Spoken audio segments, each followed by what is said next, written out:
আনন্দ, উল্লাস, হৈ হুল্লোড় এক ভিন্ন আমেজ। ক্রিকেট বাঙালির রন্ধ্রে মিশে, হোক না সেটা পাড়া টুর্নামেন্ট কিংবা নিজস্ব আয়োজন। ২২ গজের এই খেলা মানেই উৎসবের উপলক্ষ।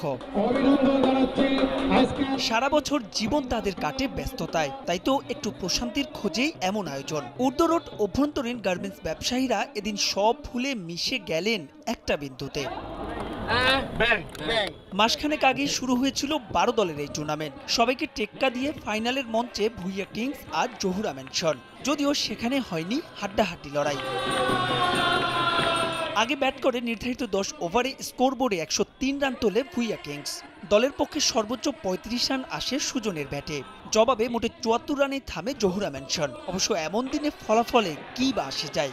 যে উৎসাহ উদ্দীপনা নিয়ে সবাই আমাদের সাড়া দিয়েছে এবং যেভাবে খেলতেছে, আমাদের সত্যি আজকে বুকটা ভরে গেছে। খেলাটা এতই সুন্দর হয়েছে যে আমাদের এখানে কোনো ঝগড়াঝাটি তো দূরের কথা, মানে একটা উস্কানিমূলক কোনো কথাও নাই।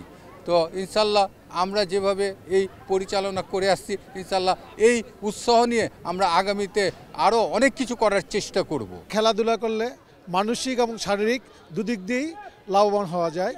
সেই উদ্দেশ্যে আমরা আমাদের কর্মচারীদেরকে এবং ব্যবসায়ী ভাইদেরকে নিয়ে এই মিলন মেলার মতোই একটা আয়োজন করেছি।